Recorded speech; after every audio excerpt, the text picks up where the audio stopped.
Hi there, and welcome to Dre Renee Knits. I am Andrea Mowry, and this is I'll Knit If I Want To, a little weekly podcast where I try my best to answer some of your questions. I am pulling up set questions right now. Usually I get this all set up before I start, but I thought we're just gonna make this a real go with the flow episode, where y'all just get to be with me right from the get-go. I'm also unraveling something, so if I'm real lucky and have my wits about me, I'm going to unravel a whip while we chat. I am wearing my traveler hoodie. This is knit up in Farmer's Daughter Fibers Recollect with cute little ritual dyes, Sprite drawstrings for the hood. It is a hoodie. And I'm wearing it with my Harlow hat. This has been my go-to camping outfit all summer long, and I am just tickled pink with how well it's worked out. I sometimes get a little precious about my knitwear. Usually, like, the longer I have something, the more I'm not so precious about it. Like, my weekenders have been through the ringer. I wear those a lot, but sometimes I worry about like wearing a backpack because I don't want to wear out any areas of my sweater. And sometimes with camping, I'm like, oh, it'll get like bonfire smoke or bug spray, or I don't know. Sometimes I can just feel like a little too precious about it. And this summer I was like, no, ma'am. I made this to be my ultimate summertime chilly in the evenings when you're cooling down after a sun-kissed day, when you just need a hoodie to throw on. And so I have brought it on every trip and worn it on repeat every night of those trips. We've had multiple camping trips this month, which has been really fun. We haven't, as a family, done a ton of camping, so this has been our summer of camping. It's been really fun. Anyways, I'm just very thrilled with how this little gem has held up and just been a special part of all those memories. I don't know why I'm saying held up, because it's not like it's gonna fall apart. But just how comfortable and wearable, and it just really is fitting the bill for the things I hoped it would be. It's a weird little, here we go. So anyways, I'm wearing the Traveler. It's great. You should make one too. And I'm also wearing my Harlow. This is my handspun Harlow, which is actually kind of an amalgamation of both Harlow patterns, the original and the worsted, because I fudged the gauge. But basically it's just a one color Harlow with a super long brim. So I just knit an extra at least 3 inches, I think is what I ended up doing before I started that crown shaping, because I wanted it to be more of like classic kind of fisherman style beanie. And this is fiber I spun from Nest Fiber, and I think it was a one-off colorway, but I love how it spun up, and they did such a great combination of colors.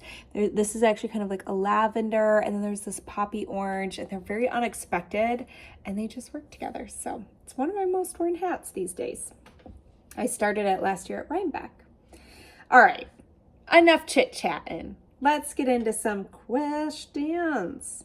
I may have also started drinking my coffee right before I start recording, so we'll see what happens. Okay, question number 1.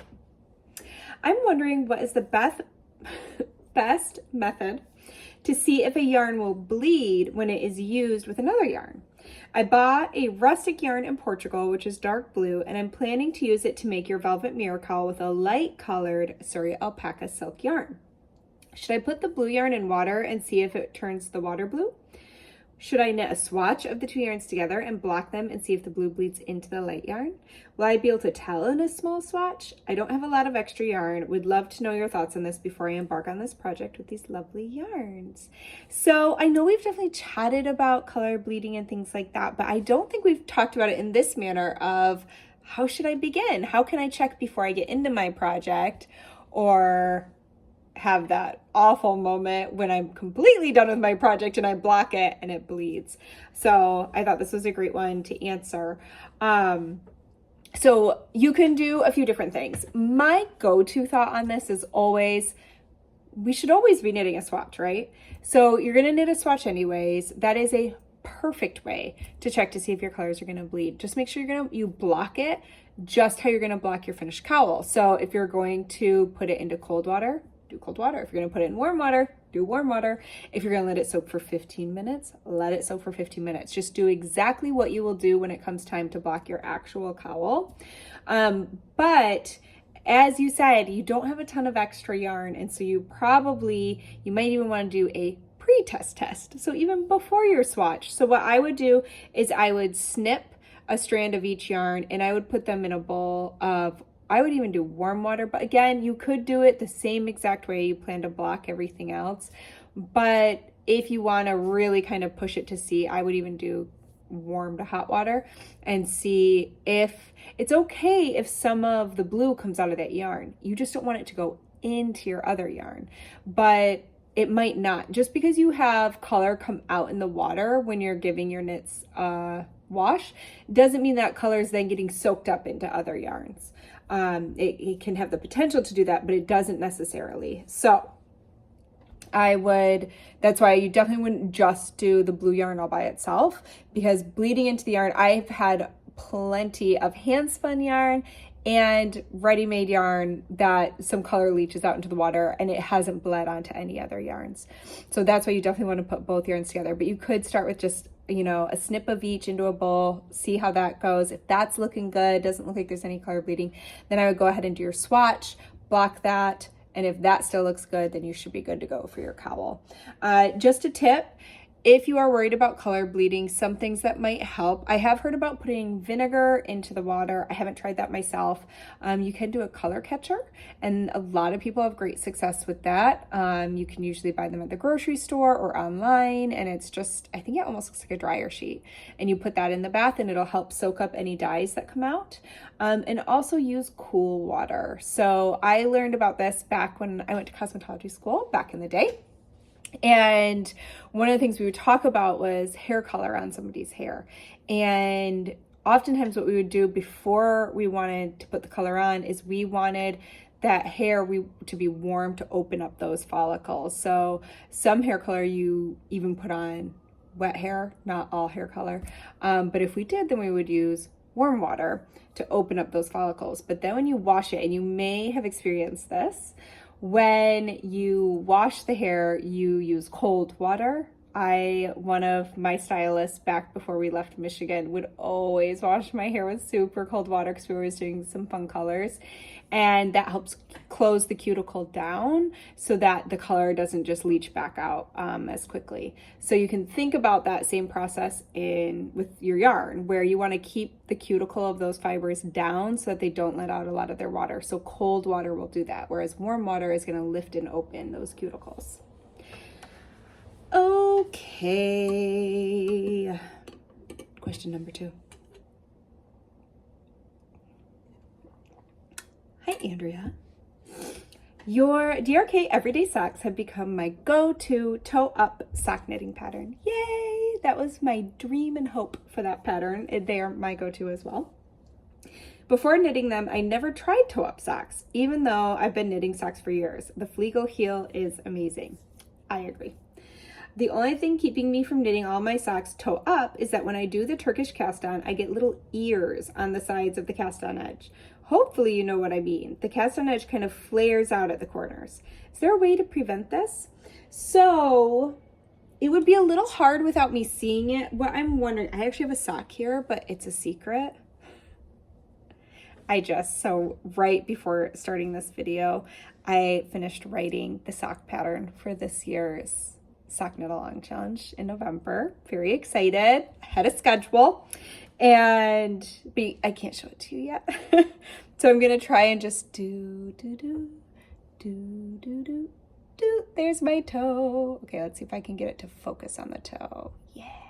So I'm guessing you mean these little corners here. This is not a toe up sock.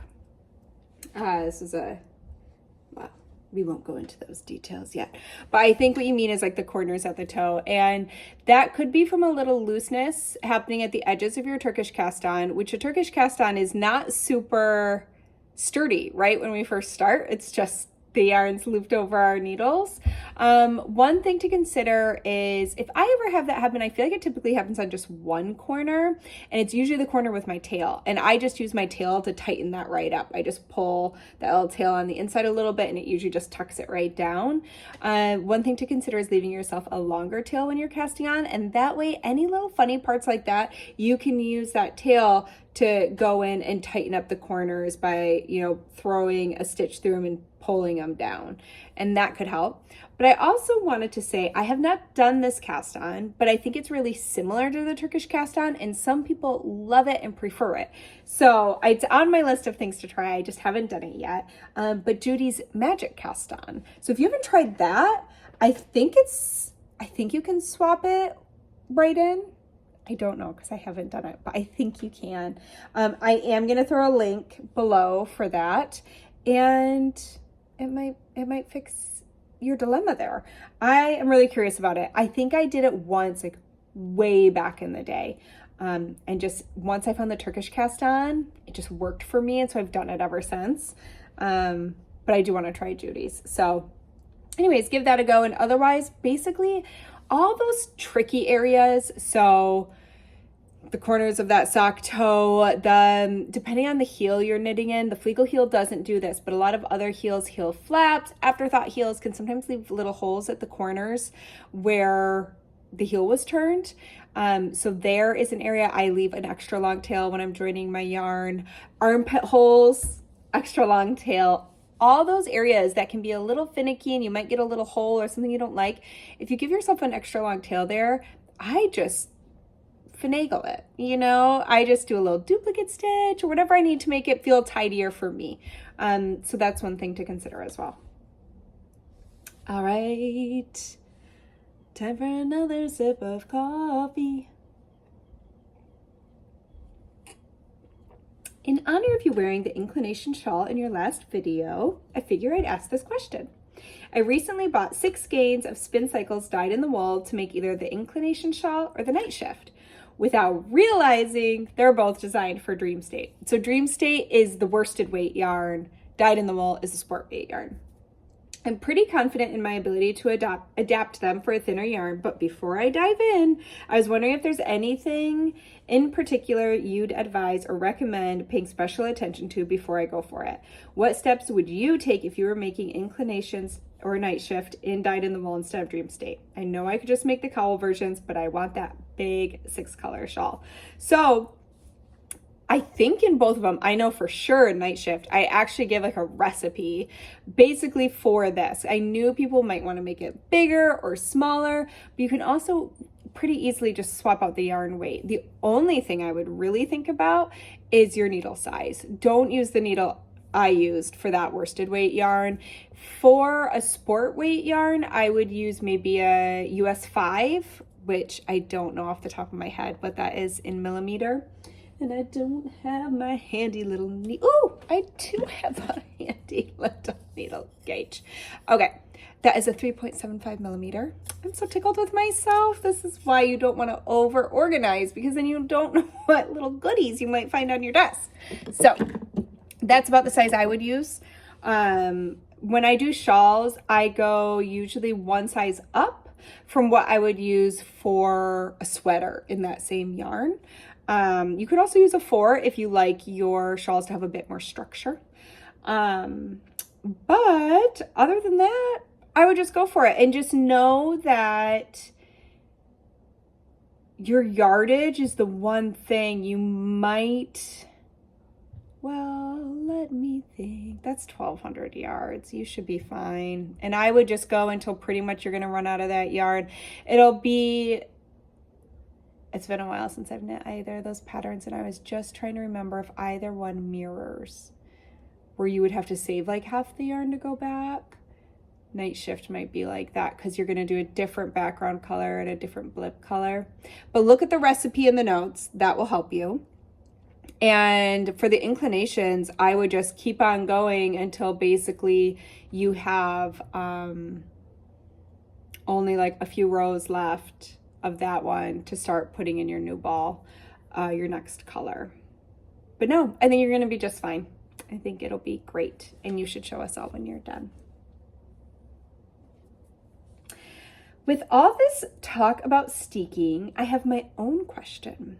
I have a sweater that I knit holding 2 strands of fingering weight sock yarn that I believe is an 80-20 wool nylon blend. I thought I heard that you cannot steek that kind of yarn. I really love this sweater, but I feel I would love it more as a cozy cardigan. Would I be able to steek it, or should I just frog the entire thing and use the yarn for a garment that I know I will wear? I say steek it. I have steeked superwash yarn. So where some of that comes from is basically the thought that you shouldn't steek superwash yarn is because in some areas, they don't even reinforce before they steek. They literally just cut it open and then pin that back. And one of the reasons they can do that is they're using wool yarn that felts really easily, and it's just going to grab onto itself, especially with wearing kind of felt in. It's not going to unravel. Superwash yarn can't felt. Not unless you wear off all that special coating that's coating that yarn to make it superwash. And even then, in a lot, depending on how that yarn is superwashed, the scales have been stripped away. So it just loses its ability to felt. And so it doesn't have the same locking potential that a non-superwash yarn would have. That being said, I have steeked multiple superwash yarn sweaters. In fact, almost all the sweaters I have steeked had at least one superwash yarn in them. So I have talked about this before, but just a couple runovers of my tips would be, if it's very slippery yarn, I would consider using a sewing machine if you have one. I say that across the board for anyone who is nervous about steeking. If you do have a sewing machine, use that zigzag stitch. It's not going to unravel past that zigzag, and that might just help you feel a lot more confident cutting into that. What was my other thought? Oh, if you don't have a sewing machine and you're going to reinforce, let's say using the crochet method, just be really careful because you held that yarn double. Really make sure that you are catching both strands of holding that yarn double when you reinforce. It would be kind of easy to miss a loop. So that is the one thing that I would just go slow and really make sure you grab each one. Another confidence booster point for you is that in general, our knitwear does not want to unravel horizontally.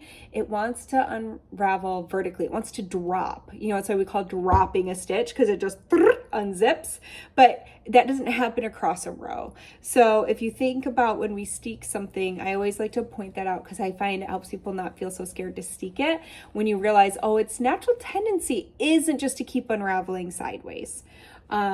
So I would you've already done all that knitting, and if it fits well, but you just wear it more as a cardigan, I would steek it and have so much fun doing it. I feel like steeking our knits gives us a whole new realm of freedom to be playful with our knitwear.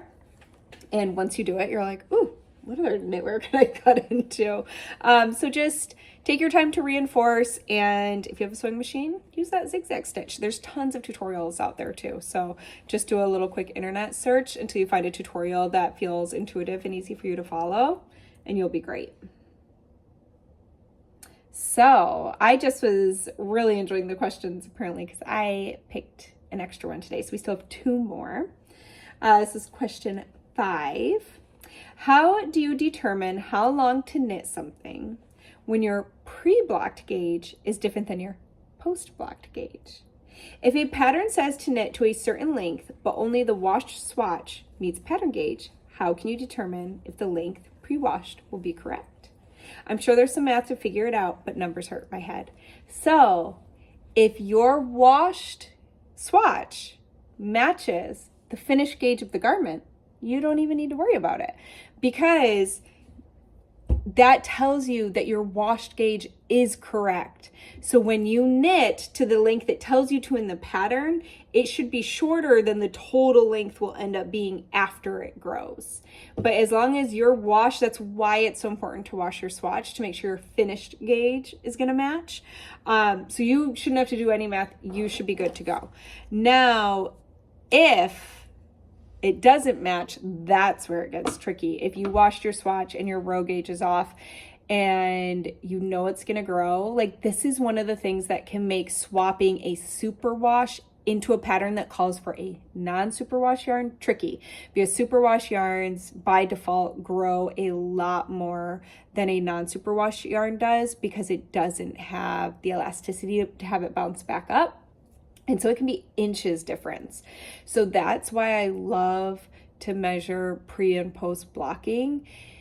If you're following a pattern and it tells you to knit, let's say it's telling you to knit the body and it says knit for 15 inches. And then you go to the schematic and the finished measurement for that body is 15 inches. They're assuming it shouldn't really grow lengthwise. So if you take the measurement of your swatch, pre and post blocking, and yours did grow significantly, you know, okay, I can't knit that body that long, or this is going to be too long for me. So what I would do is kind of a percentage system. That's what I actually did for the Traveler. This stitch pattern likes to grow. And so I figured out, I actually measured my whole sweater pre-blocking and then measured it again post-blocking so I could see what the growth rate was. And my sweater grew about 15%, which can be significant. And so I let people know in the notes, you know, depending on what yarn you're going to use, and if you want to add length, it's going to grow by about 15%. So I know that you don't love math, but it sounds like you won't need to do any because it sounds like you're set to go because your washed swatch did match the pattern's finished gauge. But for those who don't, you would take the measurement of your pre-blocked swatch and divide that by your measurement of your post-washed swatch, and that will give you the percentage of how much growth you had. Hope that made sense. All right. I'm just going to throw in one last tip there. This is when a steamer can be kind of your best friend. You can pick up a little handheld steamer, or you can use an iron, the steam function on an iron, but I do like a little handheld steamer for this. But you can steam out the body of your sweater and try it on and see where that length is hitting. And it's going to give you a much better estimation than if you attempt to try it on when you haven't done anything, especially if it is a superwash yarn. It's going to help kind of show some of that growth. It might not be perfect to what it will be post blocking, but it'll give you a really good idea. So don't be afraid to steam or even partially block. Sometimes some people will put their sweater on waste yarn and then throw it in the bath and try it on and see where it's hitting. And then you truly know, okay, I want another inch, or, ooh, I'm glad I stopped here. I'm going to go right into the ribbing for the hem because this is the perfect length. And then you don't have to do any math. All right, last question. Okay. I am currently knitting, this is another length question. I am currently knitting the Velour sweater and desperately trying to finish before the warm weather goes away completely. I finished about 7 inches of the body so far. I think I want a slightly more cropped look, so I'll want to knit less than the 12 inches of the body the pattern calls for. Most of the sweaters I knit are top down, and for those, it's easy for me to figure out how much body length to take off so that the bottom hem hits at a certain spot. It's not as clear to me what to do for a bottom up sweater. I think I want to take off 1 or 2 inches just based off of other people's projects, but that's just a guess. Is there a better way to figure out how much to shorten the body length in a bottom up sweater? So yes, if you go to the schematic, if there's not a total length, which there is not always, there should be a yoke depth and then a body length. You want to add those two numbers together, and that is the full length of that sweater. So like if I stood up a little bit, so like from here to here, that is the full length of that sweater. And that way you can hang a tape measure from your shoulder and see what is that little perfect spot for you. And then you can say, okay, so let's say, I'm just going to throw out some numbers. Let's say that perfect length for you is 20 inches. But Velour for your size, when you add the yoke depth, and it might even just be, if there's no shoulder shaping, you can even just look at the armhole opening depth. So just see what numbers are there on whatever schematic you're using. But that won't change for the whole yoke if there is no shoulder shaping, and there's not always, like in a drop shoulder sweater such as Velour. So add those two numbers. And so again, so let's say your magic number for that would be 20 inches, but the pattern is 22. So you would know, okay, with where this is landing right now, or for what the pattern is, it would have been 22 inches. I want it to be a total of 20. So I'm going to knock off 2 inches, and that's going to get me to my sweet spot. There you go. That's how I would do that, because that's giving you the full picture. Because when we think about body length, it does depend on how long that yoke is, because that's going to add all over length. So right here, I think the body length on this sweater is like maybe 8 or 9 inches, which sounds super short, right? But the yoke depth for this sweater is another like at least 9 inches, I think. So that's 18 inches. Whereas if the yoke was only 7 inches deep, then that would make it significantly shorter in the body as well. So that's great to think about the whole sweater and not just the portion you're working on. So I hope that made sense. All right. I don't have any new show and tell. I showed you all my recent hand spun. We were camping last week, so I have no new hand spun to show. And I'm currently unraveling what I was knitting. So I can't show that either. I did finish a new pattern, but that is kind of on the hush hush for a little while longer. I did, if you are a newsletter subscriber, you saw a sneak peek. I have a pattern coming out in early September that's right around the corner. And one version uses my hand spun, which I'm so excited about, and I can't wait to share it with all y'all. So if you're not subscribed, definitely subscribe to my newsletter. If you didn't know already, I send out a discount code to my subscribers only over on my newsletter for new pattern releases. So it's a good time to sign up.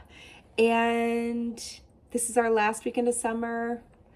It really flew by. I am ready for fall though. We actually got a little bit of a teaser where it looked like it was just going to be low 70s. And I was like, all right, I love some low 70s, high 60s. And now all of a sudden it's jumping back up to the 80s next week, which I'm not sure how I feel about that.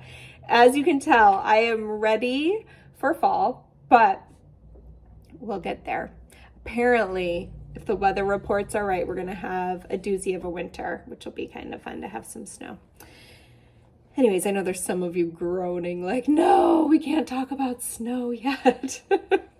All right. I hope that you have a fabulous weekend, and I hope that I get to see you back here next week. If you have a question you would like me to answer, make sure to fill out the form below in the show description to ask it. There's a link down there that you can click. And if you enjoy these videos, feel free to hit the like button and the subscribe. I say that all of like once a year. Because I forget, but that lets me know that y'all are still enjoying this. So, all right, I hope you have a great one, and I'll see you back here soon. Bye.